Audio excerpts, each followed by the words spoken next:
Hello everyone and welcome to Theme Park Worldwide, where in this video we're going to do something a little bit different. We're going to take you for a behind the scenes look at the channel. There is so much that goes on behind the scenes of the channel, from social media to camera equipment to editing. There is a lot that goes on behind the scenes. And firstly, it's actually been a while since Charlotte has been in a video on this channel. I am back!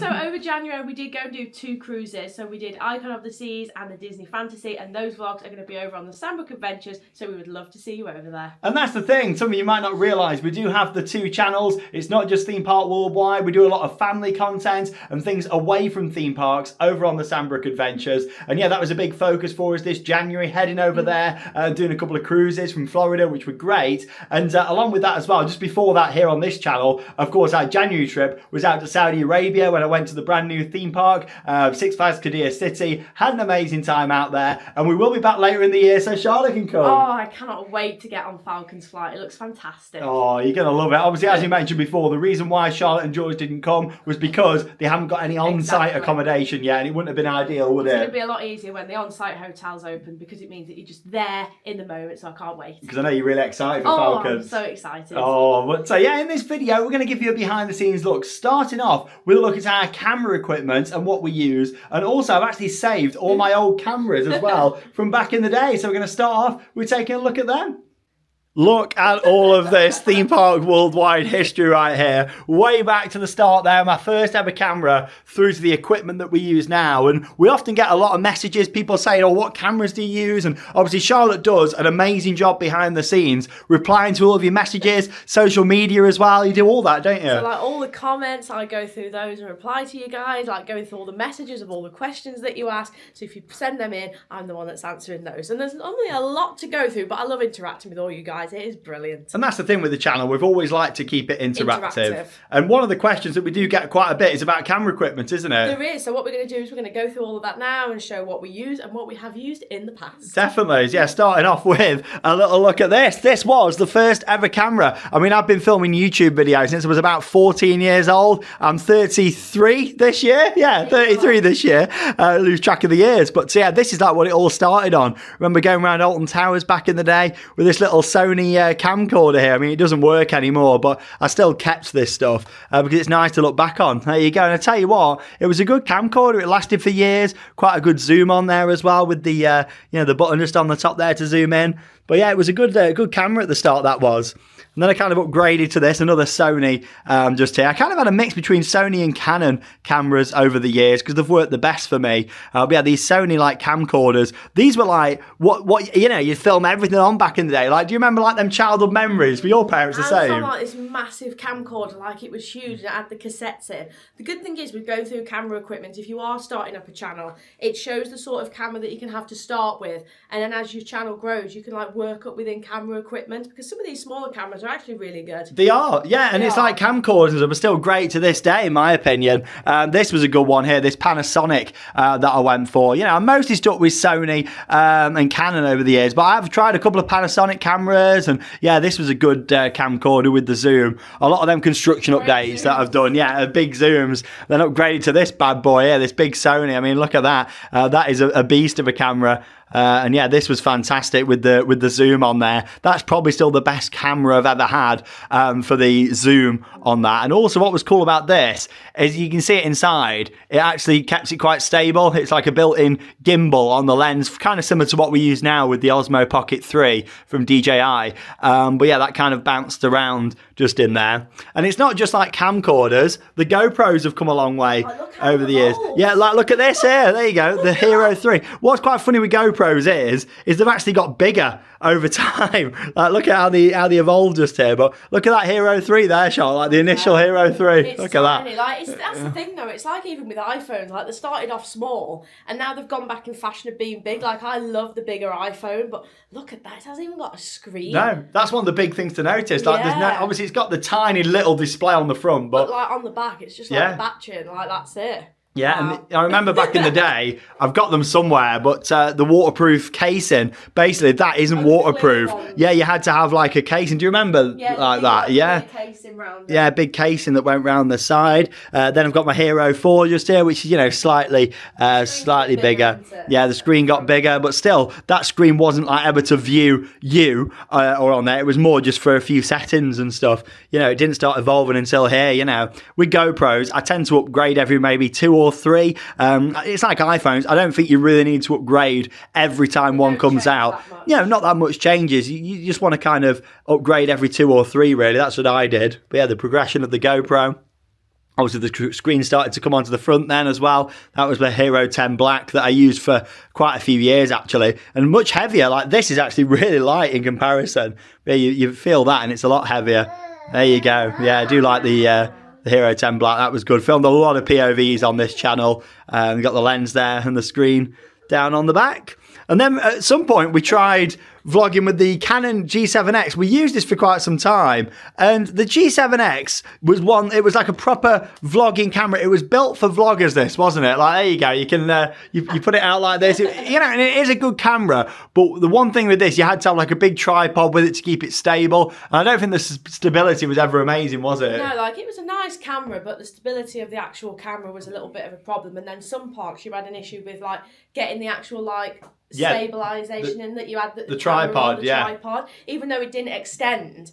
They thought it was like a selfie stick, so a lot of the parts wouldn't let them in. So it was a little bit of a nightmare, to be honest. Yeah, I mean, this was the in thing. I know a lot of vloggers used the G7X. You know, it was a good camera for that, and with the flip-up screen at the top. Yeah, I do enjoy how it had that, but yeah, it was never like my favourite. I still, to be honest, preferred like my old camcorders to the G7X, but everyone was using them at the time. Then I had this Sony for a while. To be honest, this didn't really have that much use because the screen flipped out to the right. You can see with the G7X, it was at the top. screen comes out at the top. This came out at the side, so it meant that it was a little bit wonky, and I was looking at the lens. I wanted to look at the lens here, but I was ended up looking at the screen at the side, and it never really, you know, I never really had my money's worth out of that. Of course, for people who aren't really into cameras and stuff that much, that's like a little microphone. I mean, this one now is really old, and look at that. But I thought I'll keep it because it's nostalgia. I like keeping this stuff to look back on. At some point, when we've got more space, I'd like a big display cabinet with all these in, because it's just nice to look back on theme park worldwide history, you know. But yeah, like that was never like my favourite camera, the Sony there.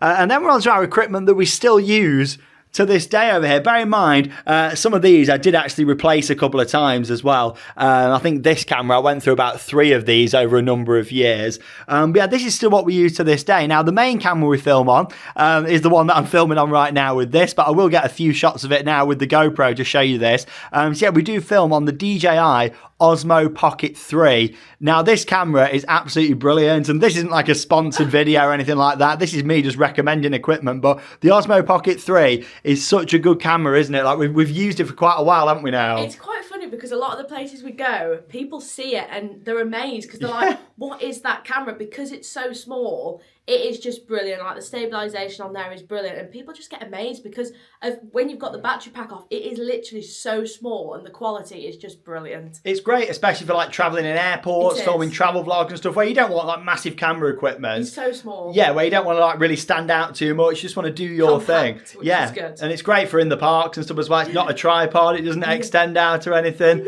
But the only issue is with this camera is George, because he's always trying to grab it out of my It's like hands. he's got to that stage now where he's just grabbing everything. The TV remote, he absolutely loves the TV remote. Anything like small that he can grab, he's just like, I'm having that, it's mine. Well, yeah, this camera, he keeps going for it. And obviously the good thing with that is it does come with the microphones as well. You can get some smaller ones than this now as well that I might get at some point. But yeah, these are good wireless microphones, and yeah, you can just like clip them on. I've got a couple of these as well, and they are fantastic. So sometimes in the videos you'll see us wearing a microphone, and that is why, because it all like links up just to give you better sound quality. I don't use it all the time. I mostly use it when I'm filming sit down videos at home, and also in like windy conditions. Like if you saw our vlog, some on Icon of the Seas on the cruise, be a bit blustery at times. You know, this is really good because it reduces that wind noise a lot, which is great.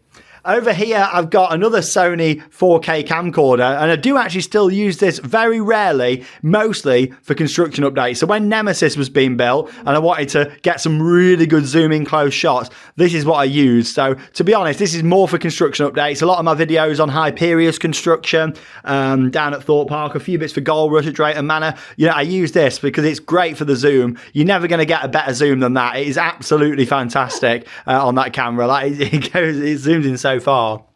And we've also got this Canon camera. Now, I did use this for vlogging for a very short period of time. It was so unstable. It would shake so much. The stability was not great on there. But this is just used for photos really now. To be honest, we should use this more than we do because it's a good camera, this. But yeah, we don't really use it as much as we should. I think for big trips, we need to start taking it more. Like when we next go to Florida, take it and get some really nice photos on there, which would be really good. It's got loads of settings on there. It's just playing around with them to see which settings are the best. Yeah, maybe there's a few too many settings on these for me because you start going through cameras like this, and you know, I'm certainly not a camera expert, even though I've been doing YouTube a long time. And some of the settings, I found it a bit complicated for vlogging with light conditions and stuff. Like when you just want to pick up a camera and film, don't you? Exactly. It's different with photos if you're taking photos because you've got the overlay and the edits. But when you just want to film on something, you just literally want to turn it on, right, straight away, we're filming. That's great with the Osmo. It's literally straight on and you're filming straight away. Yeah, that's what I found with this. It was getting a bit complex. And I was saying to Charlotte, I was getting a bit frustrated sometimes because if I wanted to film a shot of something, and then before I knew it, I've missed the shot because the camera settings were too complicated. So it's good for photos, but yeah, for vlogging, the Osmo is the best camera I've ever had. Like, I love the Osmo so much. And then, of course, we've got the different action cameras over here that we use. So for many, many years, used GoPros. Got the latest GoPro just here as well. This is the Hero 13 Black. I think the 14 is going to come out at some point. Yeah, got the Hero 13 Black that we're going to be using. But yeah, also been using the DJI Action 5 for quite some time. Now, the Action 6 has come out recently. I think that came out at the end of last year. But yeah, I've been using this at points throughout 2025. And I do really like it. I think at nighttime, for nighttime POVs and stuff, this is excellent. And you get some really crisp nighttime footage. But I still think, me and Charlotte was chatting about this, looking at old footage from the GoPros and thinking which one still looks a bit crisper, a bit clearer. And I think the GoPro is better still for that. So depending on what POVs we're filming, we'll kind of switch between these this year. If it's full daytime footage, we'll film it on the GoPro Hero 13 Black. But then if it's definitely a nighttime POV, use the Action 5 because that's good at night. Something that I have noticed with that though is the stability isn't quite as good on that camera as the GoPro, in my opinion. But obviously DJI, you know, that's what they make the Osmo, and it's an excellent camera. Of course, we've got the different like mounts and stuff here. It's quite funny really because you've got like the wrist strap just here that goes on. That's what we use for filming like rider cam POVs. And then we've got the chest mounts just over here as well. And yeah, we always have a laugh because especially if we're going to like some cold places and stuff and I've got all my layers on. So we might be there for ages. And I'm like, Charlotte, will you adjust my straps for me? I know, so I'm there like pulling the hoods out and pulling it down. Once it's in that position, it's fine. But when you've got a big coat on and you're having to get all your hoods out and stuff, it's quite funny actually. Yeah, if you just got a t-shirt on, you can soon get it on. I think the GoPro one's easier to put on than the DJI one because this has actually got, I'm not really too sure why, it's actually got another pad on the back there, whereas the GoPro one is just the pad on the front and the straps. The DJI Action 5 has got the pad there and one at the bottom as well. But yeah, like it's quite funny into getting it on sometimes. Yeah, like. we have such a laugh sometimes. And Sean's like, oh, sort me out. And I'm there pulling hoods, pulling coats down, getting it all adjusted at the back. Once it's on, it's absolutely fine. And like Sean said, with a t-shirt, straight on. But when you got a coat on, it's a bit more of a struggle. Well, there you go. That's a look at our past camera equipment and our current camera equipment. So I hope that explains everything for you. Along with that, I have also got a drone from DJI, so I'll show you that now. I'm also going to talk a bit about what I use to edit, what I edit on, both here at home and on the go as well. But yeah, I just wanted to start off with showing you all that equipment. So we made our way upstairs now into what is the office and editing suite, nursery, and storage area as well. We've got like a bit of everything going on in here. In an ideal world, we could do with a separate office, to be honest. But yeah, we've got like Georgie's nursery and everything over here. Changing table, changing mat. And then the office is over on this side. So yeah, it is a bit kind of cramped in here. Could do with a bit more room. And it's a gym. There we go. We've got the treadmill down there as well. So we've got a bit of everything here in the office. Yeah, we've got the nice Nemesis poster up here. This is actually from 1994. A friend of mine gave this to me, and it's absolutely beautiful, so I had to frame it. And we don't really have that much theme park stuff in the house, but this is really nice here in our office, gym, and nursery. It's actually got 4 uses then, this room. It's actually a drying area as well for all of our washing, all of our laundry. We've got our 2 play buttons up here. As always, we really do appreciate all of your continued support. Without you watching the videos and commenting and subscribing, we'd never be able to get things like this. And just having 2 silver play buttons from YouTube up there is amazing. So we've got the first one there on the left for Theme Park Worldwide, for passing 100,000 subscribers. And then the one for the Sandbrook Adventures there as well. I just saw Charlotte's reflection and George. There they are, just inside there. But yeah, we could do with like a separate office space, really, couldn't we? Yeah, But definitely, because we're running out of space. before George came along, this was a bit more organised in here. Whereas now we've got a bit of everything, suitcases down there ready for our next adventure. And yeah, we're always kind of on the move, always kind of washing clothes, sorting bits out for the next trip. Always busy. Yeah, that's the thing. I say we're always busy. You're always busy doing that, aren't you? It's got to think like washing. It doesn't take long. Whack it in and then leave it on, and then it's done. Put it on there, and then it'll be dried and ironed, and then back away. Charlotte's doing all that preparation, and Yeah. I'm getting all the bookings in ready for what we're doing. Exactly, yeah. We're very much constant with what we're doing, aren't we? Yeah, we're always on the go. But Always we're busy. organised. We are, which is key. It is key. Organisation is key. Yeah, definitely. But here we go then. So we've got the 2 computers over here. Now, a lot of people always ask, saying about editing, what software do you use? Do you do all the editing yourself? So yeah, the answer to that is yes, I do all the editing. Like I say, with Charlotte, of course, she appears in the videos, but also does a lot of behind the scenes stuff as well. A lot of all the messages and everything like that. That's all you, isn't it? It is. I wouldn't have a clue where to start, where it came with editing. I wouldn't even know how to edit or anything. Would you not know? Do you edit? Yeah, maybe I'll be able to teach you both at some point. That'd I be wouldn't nice. have a clue where to even start. You're so quick at it. So yeah, this is what we do the editing on. I use a program called Sony Vegas. Now, I've used all sorts of different programs over the years, but I find Sony Vegas to be the easiest. I've tried all sorts, I really have, but I find Sony Vegas to be the best for us and what we do. And yeah, it's very easy with all the timelines and everything like this. Basically, you've got the timeline across here, and then you can just add in the clips all the way down. So we've got a couple of examples that I can use here. So we'll just go over to our Disney vlog just here. So yeah, you just drag the clips into the bottom down here. There we go, move it across. And then you can see you get this big timeline that appears there. We've got the sound there. Let me just put the sound up, and then obviously you'll be able to hear that. So yeah, then we can trim it down. We can cut it if we need to as well. And then at the end here, I'll normally chop a little bit at the end of the clip just so we get good sound. And then you can bring in the next clip just there as well. Of course, you can overlay if you want more of a fade effect like this. So this is going to do more of a gradual fade now. What we tend to do now is a sharp cut. This is what a lot of people tend to do now on YouTube. It's like a sharp cut. That's a good clip there. Hey, Woody and Bullseye. There you go. Check out our new series coming up over on the Sandbrook Adventures with that one. But yeah, it's very easy how to do. Obviously, you can go into then saturation, color grading, audio levels, all that kind of stuff. But to be honest, we kind of keep it quite raw and quite simple. Now, this is my main computer. So this is a custom built PC that I've got here. I've got to show you this. It's very nice with all the lighting and everything down in here. It's got water cooling as well. And then you can see it on the side. Unfortunately, not as well as I'd like to see it because we've got this here, the storage. But yeah, that's got a big glass cabinet that's open there. So yeah, it's a fully custom built PC. And that's what I do the editing on. So for example, if a vlog's an hour long on this PC, that's going to take about 40 to 45 minutes to render with that video. On this laptop that we use for traveling, this is a standard Windows laptop that's very good, and it's not heavy either. I go for something quite light. I know I could have like a gaming PC or something like that, which would be faster at rendering. But what I do with this is, you know, it's nice and light, easy to put in my bag and take with us on our travels. So yeah, that same video can take about 4 or 5 hours to render on there. And that also comes into a question that we get quite a bit, is how come every video that you put on isn't in 4K? Now, obviously, we upload POVs in 4K and sometimes other special bits as well, like walk-arounds and that sort of thing. But the reason why not everything's in 4K is because I don't think it needs to be.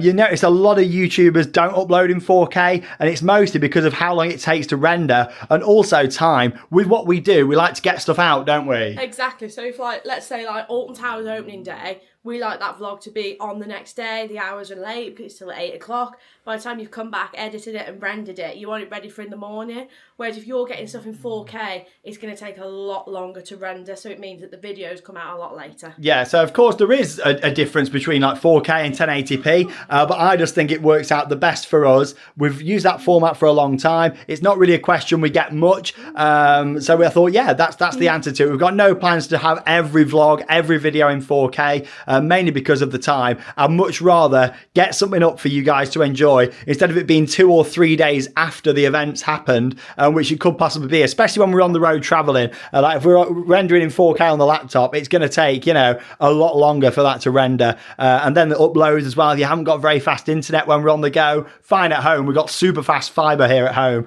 But when we're on the go, which we are a lot of the time, then it's going to take longer for stuff to go on. So yeah, that's the answer to that one in regards to 4K. Yeah, that's the programs that we use. Got loads of external hard drives that's full of video footage. A lot of people say, do you save all your videos? I think it's impossible to save every single vlog. I need literally hundreds of these, but I do save like B-roll footage and things from the parks. If you've seen the top 10 series I did not too long ago, a lot of that was B-roll footage that I've filmed throughout the year that was in vlogs. So I'll save all that. And also on these, you've got about 200,000 photos from theme parks. Now, of course, we've got iPhones, both of us, and we use iCloud as well. But yeah, I use hard drives and store my old photos. We've got a massive backlog. How many photos do I take? Honestly, you take so many photos. Like, it is crazy how many photos you take. I love just taking loads. It's nice to create the memories, though, isn't it? It is, especially now we've got little George as well. So many photos of you. Yeah, loads of pictures.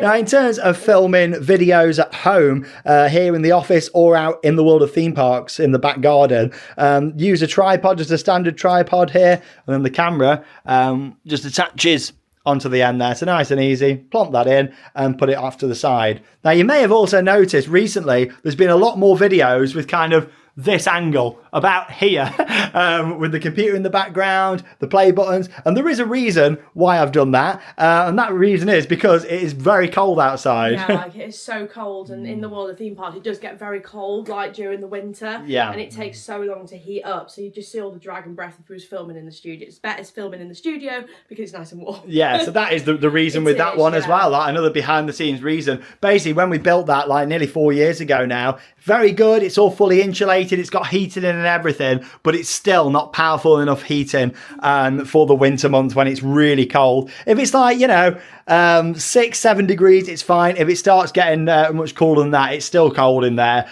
So I like to make sure that we're nice and warm when I'm filming. So that's why a lot of the videos have been filmed in here. In terms of other bits that I've got on here to show you, got some other straps and other parts to GoPros. You can get all sorts of different mounts and things.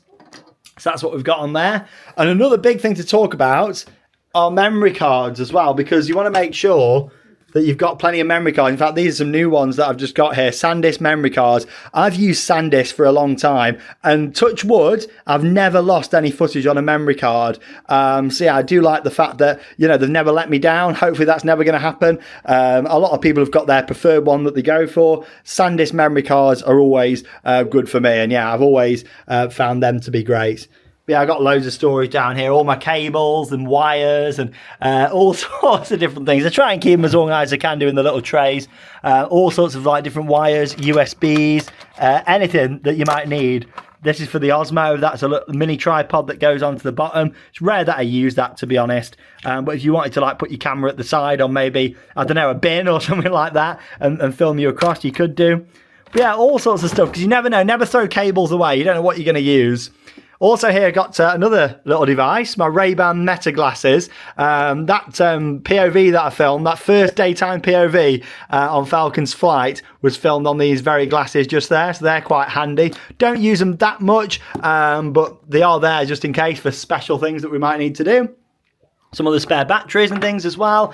And then, yeah, this is just a little selfie stick. And this is what we use for the live streams because we film them on our phone. So yeah, we'll just put this up normally down in the living room on the sofa and do the live streams down in there as well. And the main reason we do that is because the internet connection's a lot better in the house than it is in the world of theme parks. And I got one more thing to show you, and that is the drone that I've got. So yeah, I'll show you that now.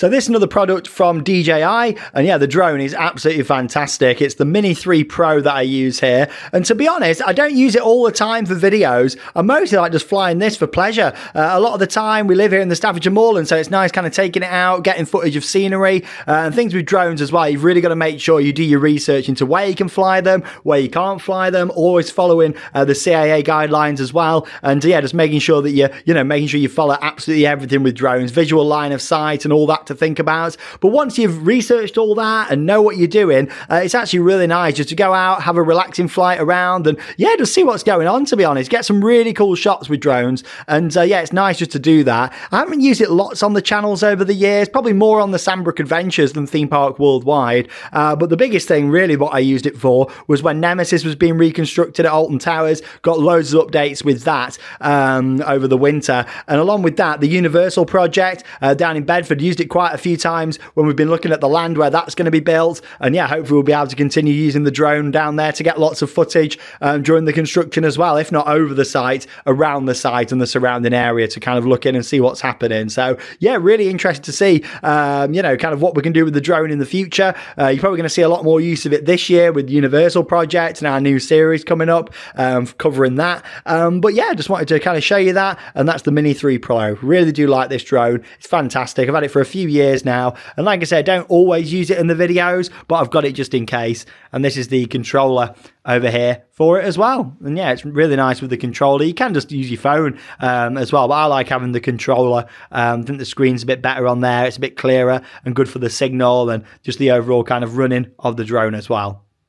And it wouldn't be a behind the scenes video of Theme Park Worldwide without coming out here into our back garden and of course the world of theme parks, my collection of theme park memorabilia from over the years. George is intrigued. He's not been in here for so long, so he's just looking around to see everything. Yeah, it's been really chilly in here the past couple of months, hence why I've not really been doing the filming in here. It's one of them, really. It could have done with even more heating installing in here. Something I might look at at some point in the future, but I guess we'll see what happens, won't we? But yeah, let's go and have a bit of a look round and just show you this area around here where we also do some filming. I'll always love my collection of theme park memorabilia, everything that I've managed to get over the years, and honestly, it's such a pride of joy of mine just to see all this in here, and yeah, it's a beautiful collection. It really is an amazing collection. There you go, George. What do you think to all the colours? It's been a while since George has been in here and seen it all. Hasn't it? Ages. Yeah, and when you start crawling, you definitely won't be getting too close to all this stuff in there. Not all the mugs and everything. So yeah, this is the Backyard Theme Park Museum, really. Here we go. So at the moment, I'm having a bit of a sort out down here. Got quite a few new bits down here, including this over here. So there we go. It's the House of the Five Senses. And not just the House of the Five Senses. I finally got my sign! Hey! Yeah. So a lovely fan of the channel messaged in and picked them up for us and sent them out, and I'm so pleased. I wanted this sign for so long. Yeah, so they actually live in the Netherlands, the big fans of the channel, and basically what we found out was, well, I'll let you explain about them models. They don't just sell them at the park, do they? No, so there's some garden centres that actually sell these models as well.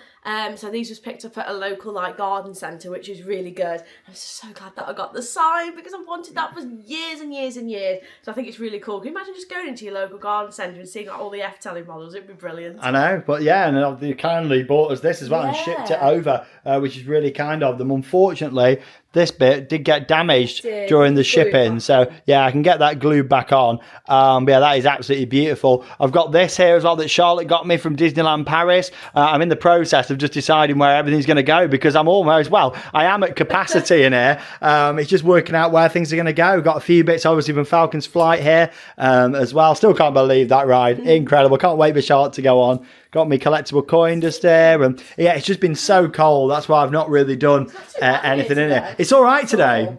Yeah, I just don't want to be filming and have like dragon breath. You know what I mean? It's Figment. Who's that? Of inspiration. Oh, he likes him. The heart.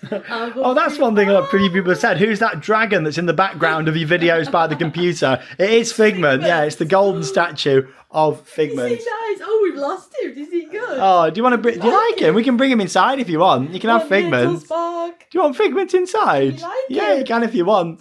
Now, of course, the view that you're used to a lot of the time in here is he nice? when I'm filming is more kind of over here. The camera gets set up. that's the background with the mugs just over there, the Valhalla boats. And yeah, what I do is set up the tripod over here. Normally put my laptop on the side with the scripts just on here. And then, yeah, I'll kind of stand in this position here. So when you've been watching videos film, that's my view kind of looking back that way inside here. But yeah, that was my expansion shelf that I put in only a couple of months ago. And that's already full. I've moved a few bits around. And yeah, I've filled that up there now. So yeah, could definitely do with some more space at some point in the near future. But we'll see. You got Figments, have you? I take it Figment. Oh, no. Figment's gone. There we go. Let's get Figment. Figment can come in the house if you want, George. Figment. You want Figment? Do you like him? I like him. Is he nice? Yeah. Oh, Figment. Yeah, we'll bring him in with us. Well, there you go. That's a behind the scenes look at Theme Park Worldwide. I think we've covered everything there, like in general. So. Obviously, we're not kind of going into like the booking process and that sort of thing because we cover that, you know, a lot of the time in travel vlogs and talking about what we book and stuff. But the key is, especially having little George, organisation. Oh, like we are so organised, like from packing, from getting to airports, from driving. We are very organised. Yeah, we always try our best to be. I think you need to be and stuff, especially when you've got kids and stuff. Like being organised, it just means that stuff flows a lot more smoothly. We always have been organised though, haven't we? Even before George, yeah. We do a lot of travelling, we do a lot of things, we're always busy. You've got to have a good plan of knowing what's going on. Definitely. Yeah, definitely. A good schedule. No, he's not interested in Figment now. No. On to the next toy, there you go. But so yeah, that's a little look here in the world of theme parks. Coming up soon as well, we'll be having a couple of restoration series. Have been working on the steeplechase horse from Blackpool Pleasure Beach. And also as well, of course, the front car from the Ultimate at Lightwater Valley. Them projects are ongoing. And yeah, when the weather gets a little bit better, I'll be doing some more work on there. I'll be honest, I don't particularly enjoy working out in the garden when it's freezing cold. But as the weather gets better, then projects are going to get done soon. The weather is going to get better. It will. I hope it gets better. I really hope so. But yeah, a little look here at the theme park collection, all the memorabilia. And of course, yeah, lots of exciting things coming up in the future. Well, there we go. I hope you've enjoyed this behind-the-scenes look at Theme Park Worldwide, and also a bit of a behind-the-scenes look at how we operate our second channel, the Sandbrook Adventures, as well. We use the same computers, editing software, and cameras for that channel as well. There's so much that goes behind the scenes of the channel, like the editing. We have a lot of you guys messaging to see what camera equipment we're using, and that is the cameras that we use. We also have quite a few people messaging to ask him what glasses straps Sean uses, and they are the ones from Cedar Point, and they are brilliant. Every time we do go, Sean always stocks up on them because they're so good. I normally buy 3 or 4 when we go Cedar Point because obviously they sell them at the park and they are fantastic. You can buy quite a lot of glasses, straps and things online, but the ones from Cedar Point are by far the best. We need to go back so I can stock up again. Luckily, I've still got 2. Because the thing is, when you do lots of travelling, so if you leave things, you lose things. Sometimes I'll just put it in my pocket, then I'll film something and think, oh, where's the strap gone? But no, so we've got 2. I've still got 2 glasses straps, but I could certainly do with some more. But no, I hope that you've enjoyed it, and yeah, just seeing a bit of a behind the scenes look at it all, the office space. Obviously you've seen, you know, the world of theme parks before and the theme park collection, but it's a bit about what goes into it, the editing, why we film like we do, and yeah, I hope that you've enjoyed it. So yeah, make sure you give the video a big thumbs up if you've enjoyed watching something a little bit different, and we're very much excited to just get back into the parks now and get back to a bit of normality. It always gets to this point at the start of February now where I'm thinking I just can't wait to go and have a walk around the parks, you know. Just like get these parks back open so we can get back in them. Yeah, just go and have a walk now, like round Thorpe Park and having a ride on Hyperion or something. It's like the dream, you know, it gets to that point, doesn't it, the closed season. Luckily, in hopefully 5-6 years' time when Universal opens, we won't have that in the UK because there'll always be a major theme park open for us to enjoy. But yeah, I think George enjoyed seeing the world of theme parks again then, didn't you? Did you? We tied you out. Sleepy, I think he's getting sleepy. But stay tuned for lots more videos coming up. Got some more sit-down, long-form videos coming up as well. And of course, vlogs from the park that will be on the way very soon. Thank you very much for watching. And that leaves me with one final thing to say. Get out there and keep on riding. Bye, everyone.